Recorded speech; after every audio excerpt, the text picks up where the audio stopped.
লেবাননে ইসরায়েলের সামরিক অভিযান নতুন করে জোরদার হওয়ায় বিশ্ববাজারে তেলের দাম 2% বেশি বেড়েছে। সোমবার এশিয়ার বাজারে লেনদেনের শুরুতেই অপরিশোধিত তেলের দাম উল্লেখযোগ্যভাবে বৃদ্ধি পায়। বার্তা সংস্থা রয়টার্সের প্রতিবেদনে বলা হয়েছে, যুদ্ধবিরতি কার্যকরের 6 সপ্তাহের বেশি সময় পরও ইসরায়েল দক্ষিণ লেবাননে আরও গভীরে সেনা মোতায়েনের নির্দেশ দিয়েছে। ইরান সমর্থিত সশস্ত্র গোষ্ঠী হিজবুল্লাহর সঙ্গে সংঘাত বৃদ্ধির আশঙ্কায় জ্বালানি সরবরাহ নিয়ে উদ্বেগ তৈরি হয়েছে। সোমবারের লেনদেনে যুক্তরাষ্ট্রের ওয়েস্ট টেক্সাস ইন্টারমিডিয়েট অপরিশোধিত তেলের দাম ব্যারেল প্রতি 2.71% বেড়ে $89.73 পৌঁছায়। একই সময় ব্রেন্ট ক্রুডের দাম 2.37% বেড়ে দাঁড়ায় $93.28।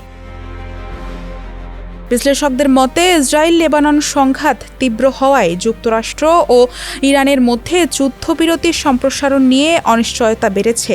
এতে মধ্যপ্রাচ্য থেকে জ্বালানি সরবরাহে বিঘ্ন ঘটার আশঙ্কা তৈরি হয়েছে। বাজারে আরও উদ্বেগ বাড়িয়েছে হরমুজ প্রণালীকে ঘিরে পরিস্থিতি। বিশ্বের মোট তেল ও গ্যাস পরিবহনের প্রায় 1/5 নৌপথ দিয়ে যায়। ইরান সেখানে নতুন করে মাইন পেতে থাকতে পারে বলে বিভিন্ন প্রতিবেদনে উল্লেখ করা হয়েছে। ফলে গুরুত্বপূর্ণ এই জলপথ দ্রুত স্বাভাবিক হবে কিনা তা নিয়ে শঙ্কা তৈরি হয়েছে।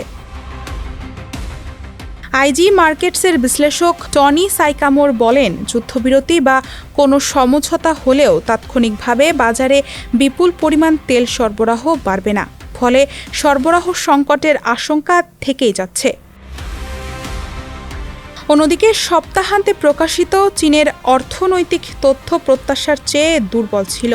দেশটির কারখানা কার্যক্রমে স্থবিরতা দেখা দিয়েছে, যা বৈশ্বিক জ্বালানি চাহিদা নিয়ে উদ্বেগ বাড়িয়েছে। তবে আপাতত সরবরাহ সংক্রান্ত ঝুঁকি বাজারকে বেশি প্রভাবিত করছে। ডেস্ক রিপোর্ট, সমকাল।